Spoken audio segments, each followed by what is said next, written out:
Elizabeth Key was the daughter of Thomas Key, who was a legislator from Virginia, and an unnamed, probably enslaved African woman. Before Thomas Key died, he willed that his daughter, Elizabeth Key, would be freed at 15 years old. Her new master decided to defy the wishes of Thomas Key and kept her enslaved.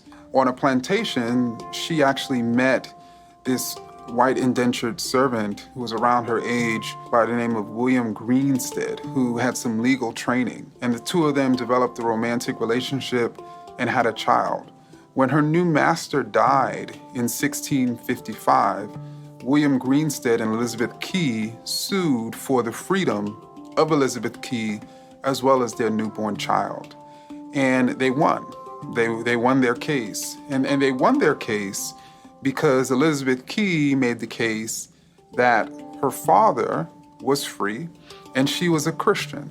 And in British law, and Virginia in 1655 was a British colony. In British law, you could not enslave a Christian, and the status of the child was derived from the father. And so again, Elizabeth Key was like, my father is free and I'm a Christian, so I should be free. And by 1657, that case had been resolved and she won her freedom. And so other enslaved Africans who were also Christian and their fathers were white, they were the product of a white man and an African woman, also began suing for their freedom. So by the 1660s, Virginia leaders who were slaveholders began to recognize that more and more enslaved Africans were basically winning their freedom. And so they had to change the laws in order to keep these people enslaved. These people who slaveholders had invested a tremendous amount of money in, and the new laws stated that the status of the child derived from the mother, and that Christians, enslaved Christians, could not basically sue for their freedom on the basis of their new Christianity. And so that was able to quash or stop these freedom suits. These new laws in the 1660s showed just how critical the maintenance of keeping people, Black people, enslaved was to the lifeblood of Virginia, a colony that was seeking to grow its wealth by planting tobacco, which was the major product at the time in colonial Virginia, a product that was sweeping England and Midwestern Europe in its popularity. And in order to do so, they needed a pretty steady labor force, and that steady labor force was increasingly enslaved Africans who were permanently enslaved, in contrast to white indentured servants who in a few years could basically become free.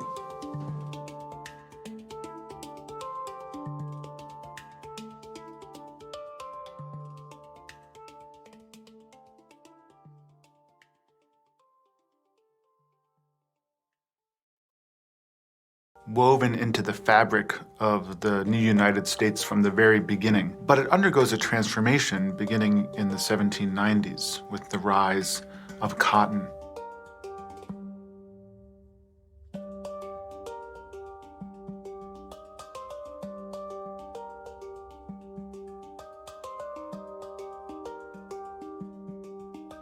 The rise of the slave economy of the 19th century has to do with the territorial expansion of the United States, both through diplomacy and the expulsion of indigenous communities.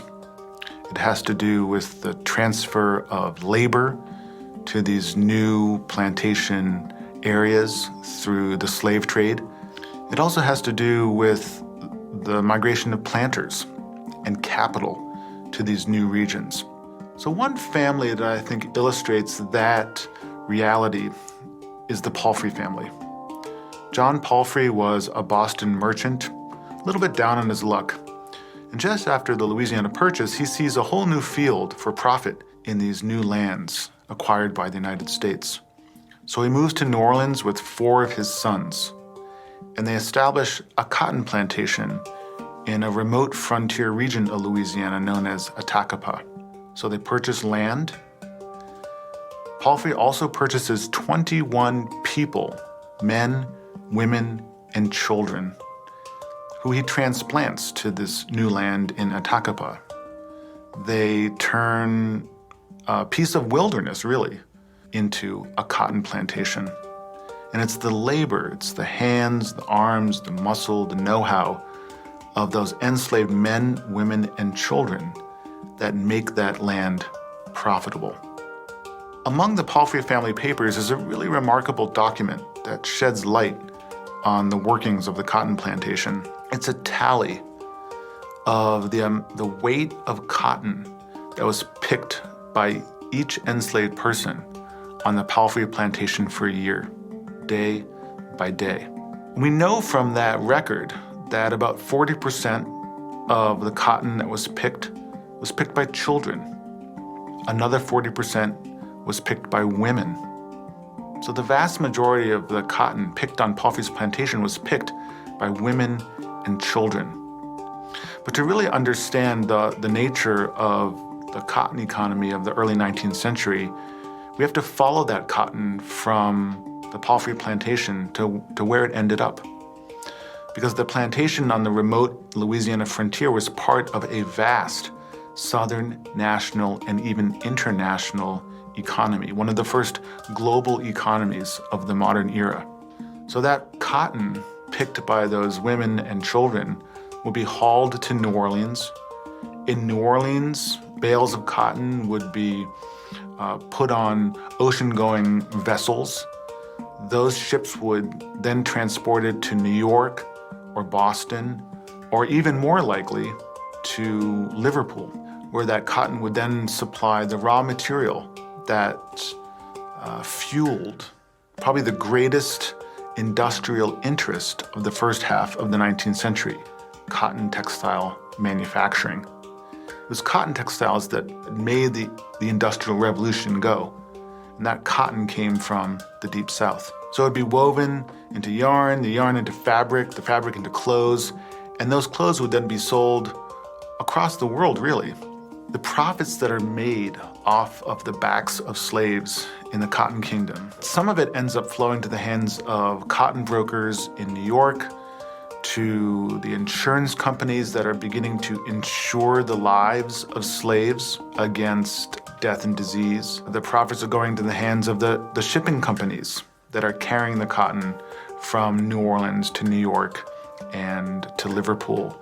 So there are these multiplier effects of slave labor that end up funneling profits into the coffers of Northern and European business as well.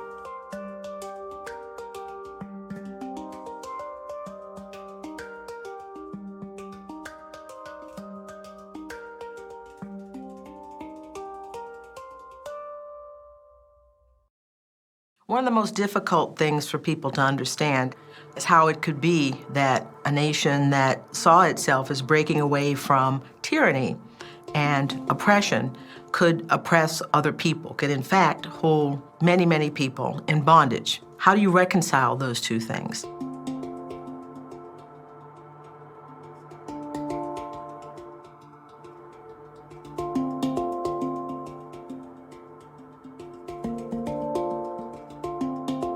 We think of Thomas Jefferson as the author of the American Creed, the Declaration of Independence, talking about the equality of all mankind and the right to pursue happiness.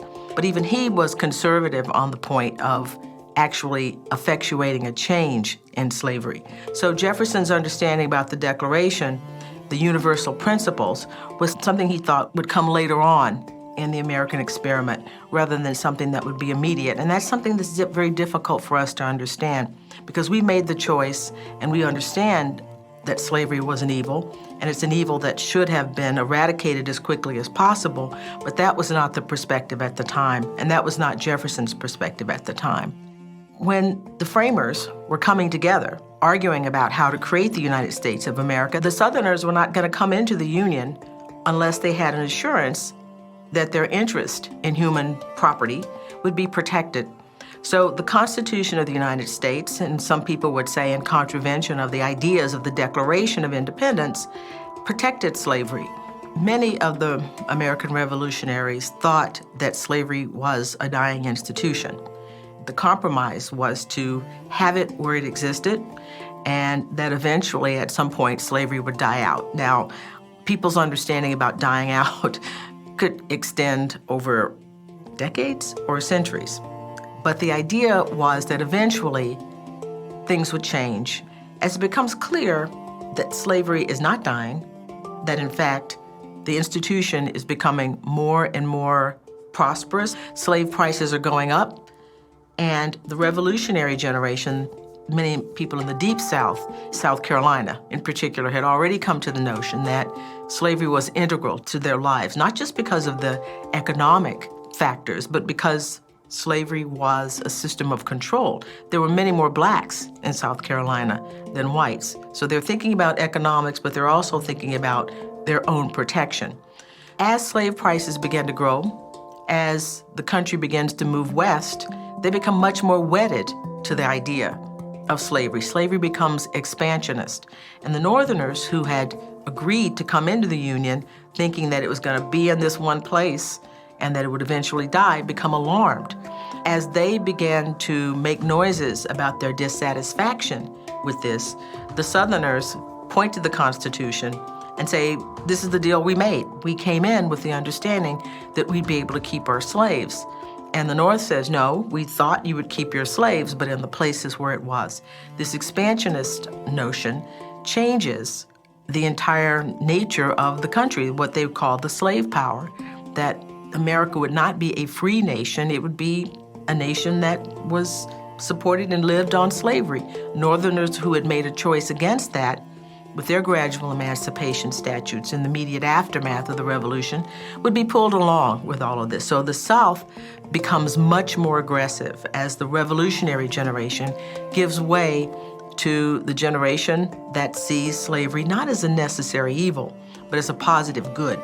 And that's a big switch to go from saying, all right, this is something that we have, it's evil, and eventually go away, to people saying, no, the natural state of African people in particular is to be enslaved, and it is God's choice for us to do so and to become aggressive about it. So the South begins to look at the Constitution and make this a matter of a constitutional argument that you agreed to let us do this, and you cannot change the deal that we made.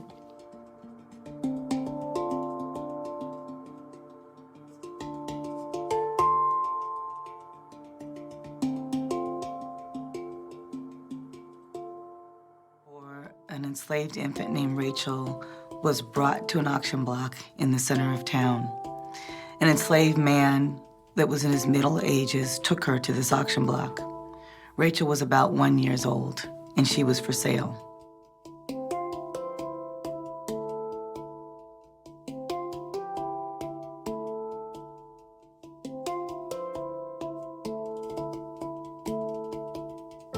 When the enslaved man took Rachel to be sold at noon, which was the time of day that most enslaved people were sold on the courthouse steps in the center of town, a visitor from the north, a minister by the name of Nehemiah Adams, who happened to be visiting the South, witnessed this scene and was puzzled by what he saw. Nehemiah Adams walked up to the enslaved man and asked him what he was doing there. And he said, "Master, she is here to be sold." He asked the enslaved man, "Where are her parents? Did they know their daughter was being sold? Where is her mother? Was she still nursing?" Adams also asked the gentleman, "How do you feel about this?" And he said, "I'm just following the master's orders." He actually decided not to stick around for the sale because he couldn't witness this horrific event, so he left. He later found out that afternoon, little Rachel was sold for $140.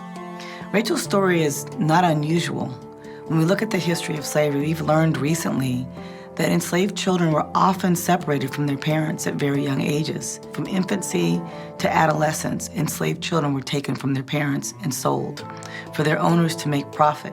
Rachel was being sold that day because her enslaver had a debt, but he had brokered the deal to sell her before she was born. So before she was even brought into this world, there was a deal that was made that was bartered on her life. Parents had to teach their children that they were both people and commodities. By the age of 5, most enslaved children understood that they were considered a piece of property by their enslavers, although they were children who had loving parents and family members who valued them for their personhood as well. But they had to be prepared because their parents knew that they could be taken from them like Rachel was taken from her mother. So as Rachel aged, particularly young girls had to worry about their valuation changing around the time when they were able to give birth. Why is that important? Because giving birth meant that their enslavers were gaining an extra laborer without having to purchase them. Particularly between the ages of 18 and 24 years of age, that was when she probably had the highest value. Her offspring, if she gave birth to children, would bring value to a plantation community. Her owner would not have to go out and purchase somebody because Rachel's babies would then be raised to also be enslaved, just like Rachel. But this story is really significant for us to understand slavery and to understand the institution from the perspective of profits. Enslaved people of all ages represented a monetary value.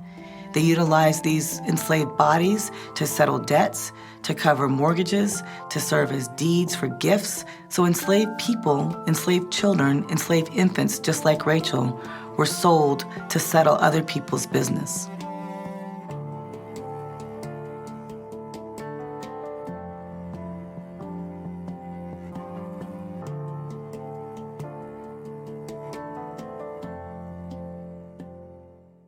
You can imagine slave owners having full control over human beings. You could also imagine the difficulty that they might have in being able to maintain that control 24 hours a day, every day of the week, every month of the year. And so enslaved people found ways, both large and small, to basically avert the will of their masters.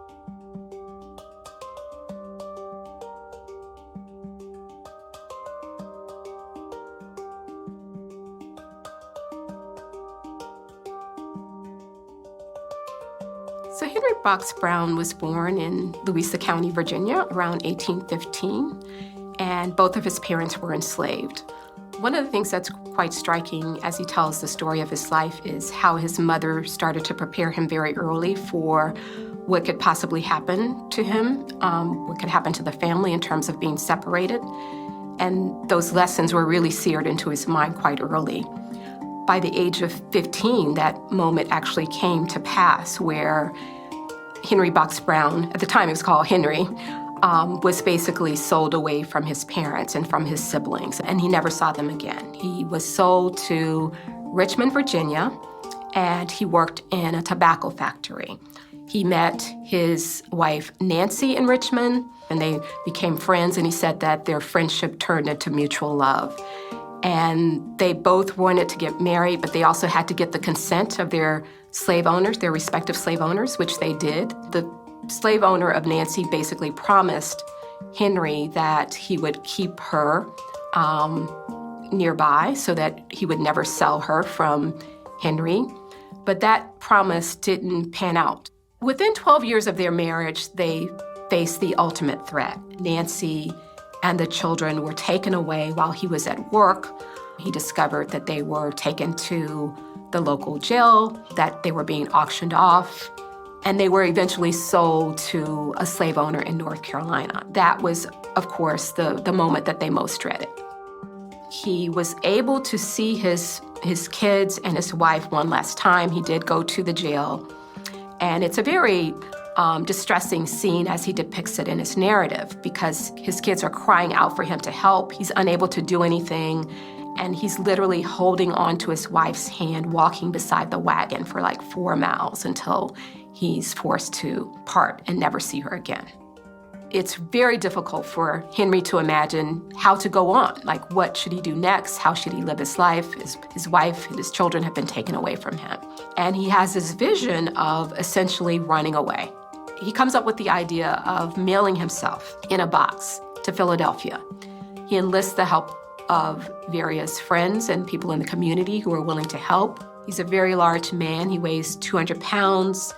He's 5 feet 8 inches tall. He basically crams himself inside of a box and mails himself to Philadelphia. Through a very tumultuous physical journey, his box goes from wagon to steamboat to train, eventually arrives in Philadelphia 27 hours later.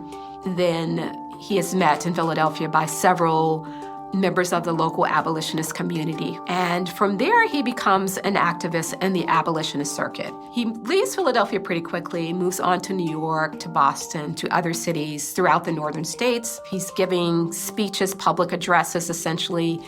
He has a whole performance piece making the case that slavery is morally wrong and should be abolished. The thing that we most remember most frequently is his escape. But I think it's important for us to remember what was behind that act, what led him to that act. And so family was very central to his ambitions, to his desire for freedom, his desire to actually become a part of a larger movement to end slavery. And so I think we need to remember what enslaved people went through, what they were willing to risk for their families, to keep their families together, and also how they suffered. Slaveholders often perpetuated stereotypes about enslaved people with respect to ideas about their capacities to love, their abilities to create emotional bonds and sustain those emotional bonds. So marriage was one way that enslaved people challenged those stereotypes because these were bonds that actually were very important to them.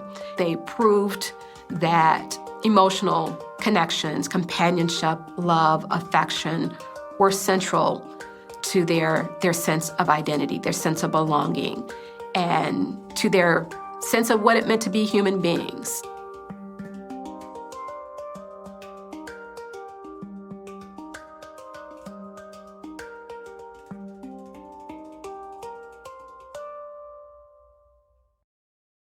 You know, sometimes people imagine that slavery was static, that people were just trapped in one place.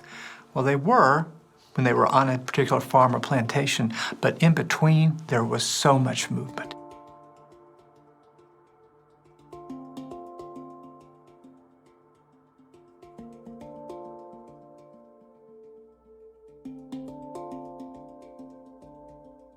We have a remarkable letter, the only one that I've seen, of a person caught in the middle of this slave trade.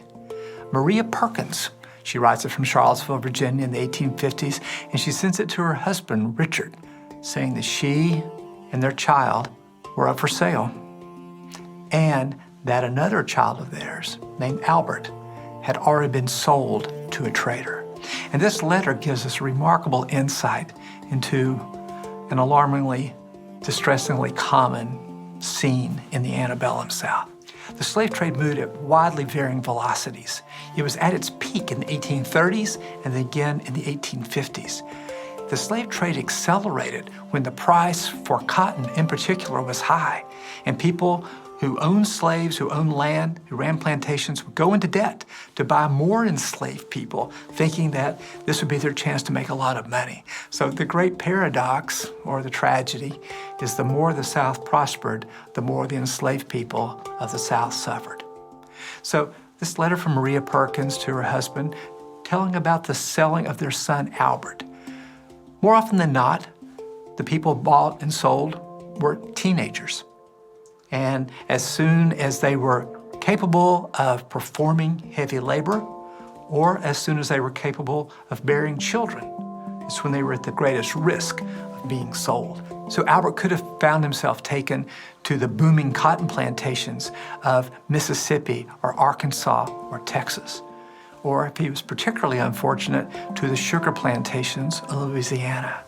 I say particularly unfortunate because the mortality rate on those sugar plantations was so extraordinarily high. Now, Maria says that she and the other child are for sale too.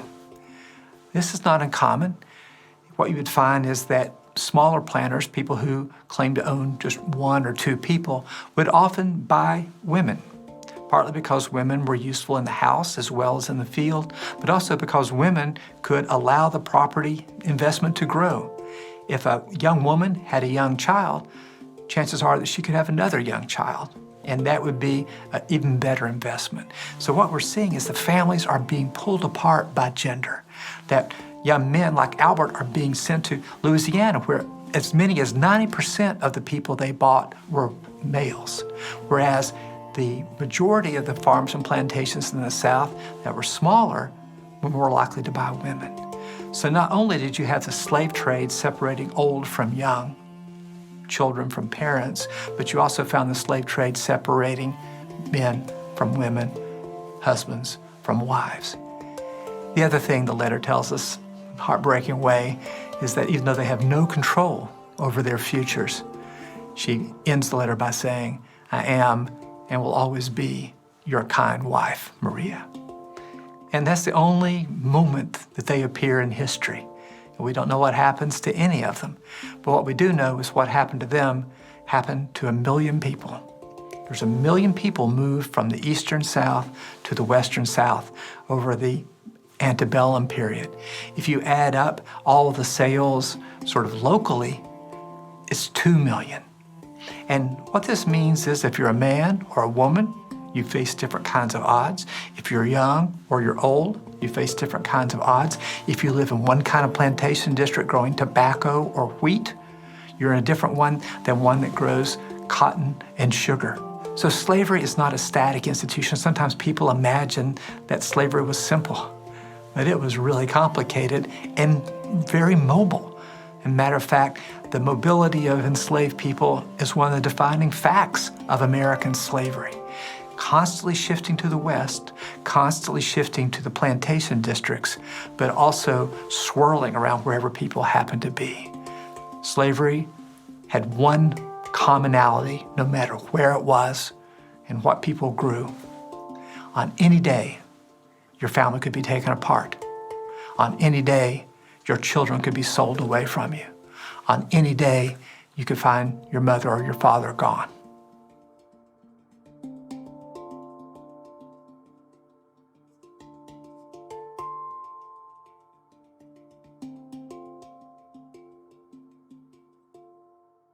We ask a question about where are the origins of white supremacy, where are the origins of racism. They are very much in the founding of the nation itself, in our earliest stories.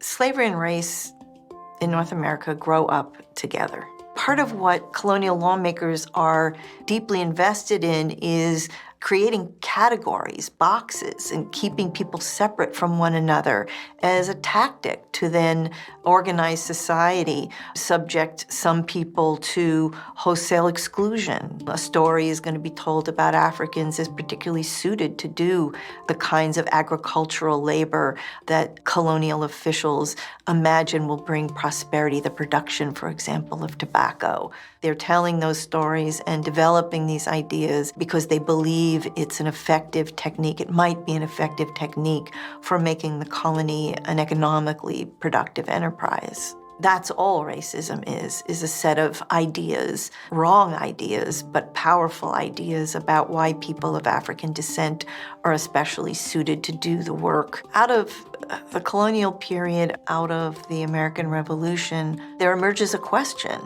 Slavery might end.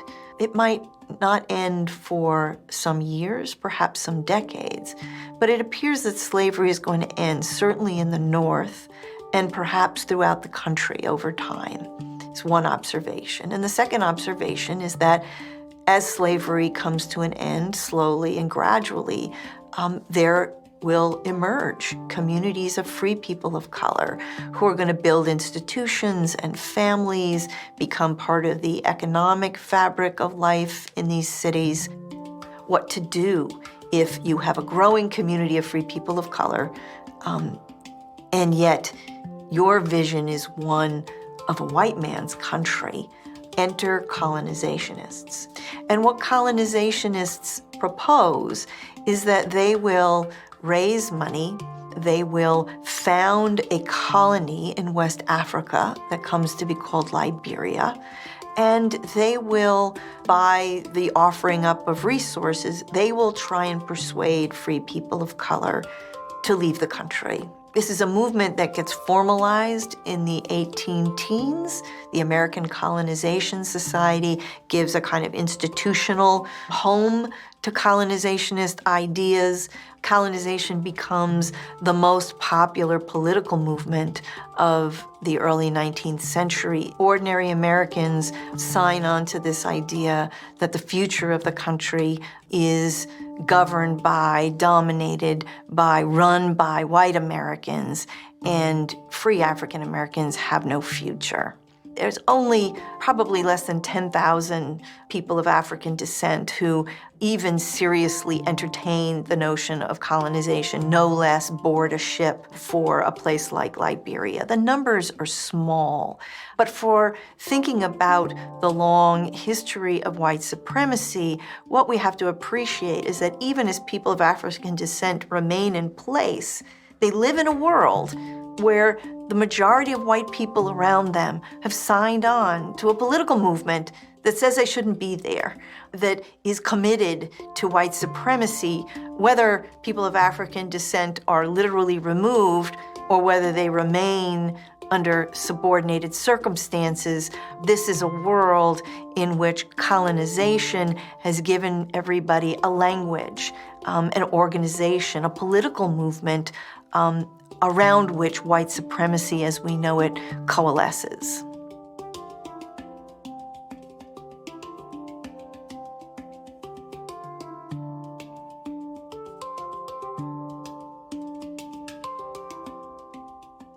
Their conditions are, whether those conditions are enslavement or segregation, people are going to create culture. Whether that culture is forms of worship, whether that culture is food, whether that culture is music, whether that culture is philosophy. And in creating culture, creating African American culture, they were literally creating American culture.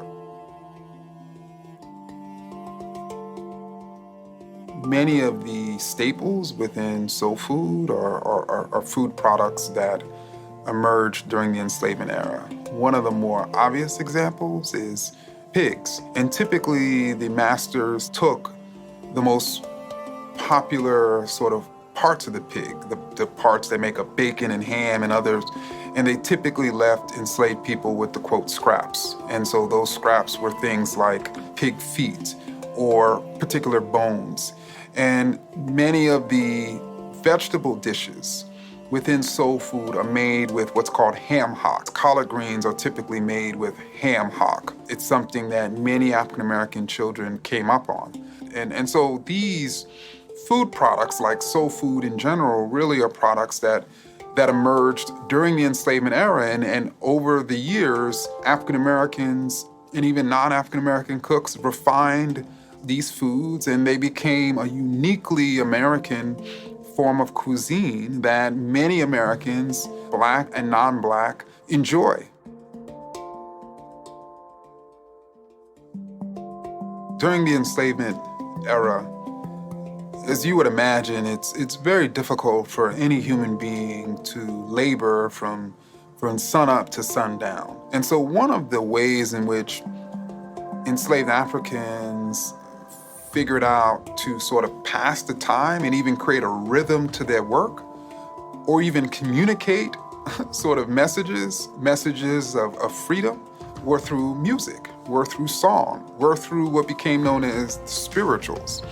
And so enslaved Africans, somewhat taking from biblical sort of references, developed all of these songs. And these spirituals did not die off with the death of slavery in 1865. They only transformed into the genre of ragtime, transformed again into the genre of the blues, transformed again into jazz, which of course is well known as the first great American form of music. And they transformed again really into hip hop, which is the most popular musical genre. So when you look at hip hop and its ancestors are jazz, its ancestors are the blues, its ancestors are ragtime, its ancestors are rooted in slavery with the spirituals.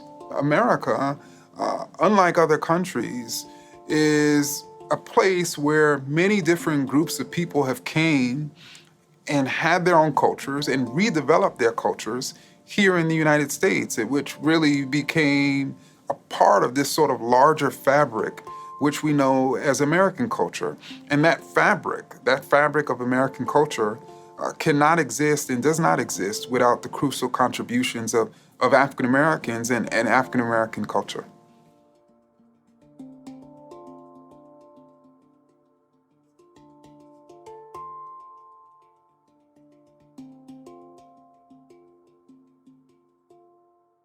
Frequently, people who come through the door with a lot of questions. And it's always about, what is the Civil War about? At the eve of the American Civil War, the states that will eventually make up the Confederate States of America combined have the 6th largest economy in the world. What is at the core of these states' economies? Slavery. It is the largest enterprise. It is where the greatest amount of wealth is held is in human beings and the products that are produced by them. So they have no reason to think that they cannot support themselves. They have no reason to think that they cannot have a nation that at its cornerstone is these two extremely important ideas to them. And that was, number one, slavery was the natural position for Africans, and number two, that white folks were superior, and they were willing to build a nation on those two cornerstone concepts, and they did. When you look at all of the secession documents that were put forth and the proclamations and the resolutions, they are very clear that slavery is central to, quote, our way of life, that there is a feeling that the election of Abraham Lincoln and the rise of this new Republican Party was a threat to that. Slavery is not just an agrarian system. Slavery is being used in factories, it's being used in homes, it's being used in commercial businesses, and of course, it's being used in fields of varying types. At the time, especially in the South, the key to gaining wealth often was through the institution of slavery. So the American dream was as much about getting land and then having slaves to work it. That's where people saw their path to greater wealth and opportunity for themselves and their families, creating generational wealth. And this is a society that does elevate white people simply by being white above black people or any other person of color that was around at the time. It is a system where one aspires to having that level of wealth and power and control that slaveholders had. While slavery definitely existed in some northern states, the difference is many of those northern economies were not solely based on slavery. They tended to have a much more mixed economic model. The Confederacy absolutely went to war to preserve the institution of slavery. This is what they meant by preserving our way of life. The northern states, however, they don't go to war to end slavery. They go to war to preserve the United States as a whole unit. It is not until later, after 1863, that the American Civil War becomes a war for freedom.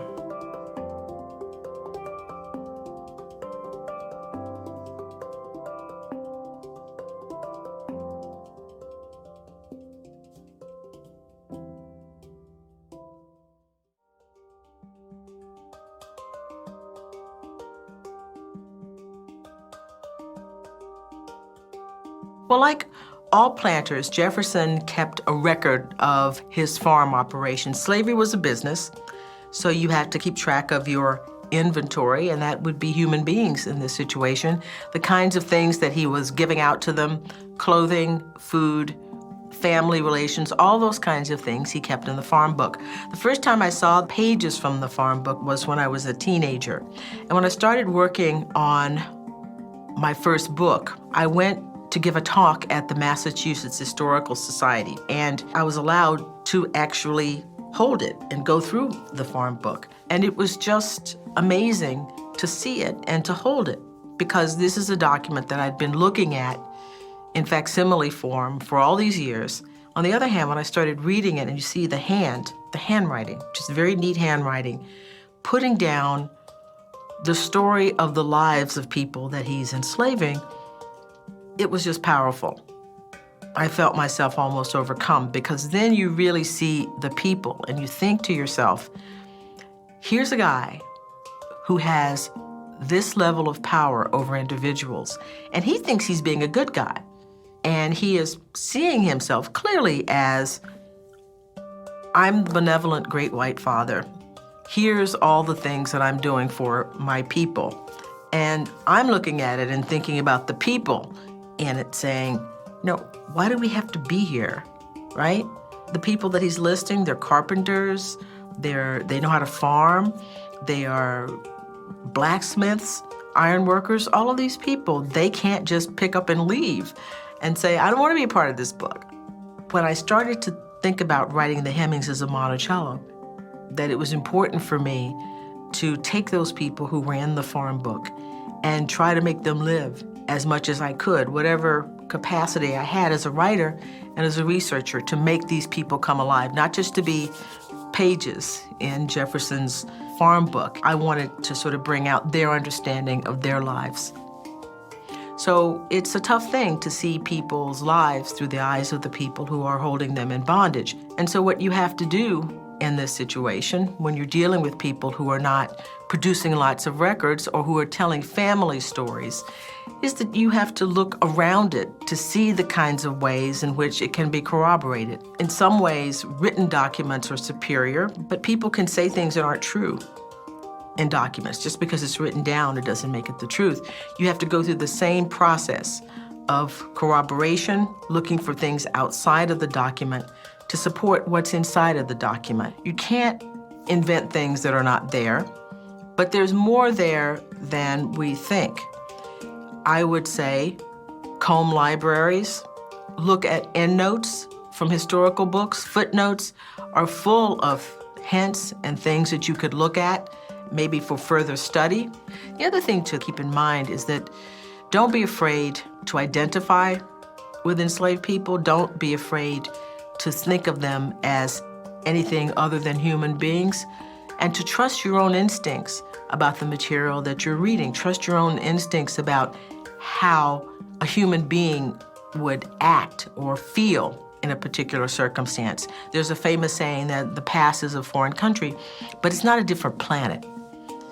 I mean, there are some commonalities in the human existence that are just there. It's because of who we are. We're born, we live a certain time, and we die. We have a heart, we have a brain, we have much in common. And don't be afraid to think of the things that you have in common with people who lived a long time ago, but were human beings and had values and hopes and fears the same as we all do.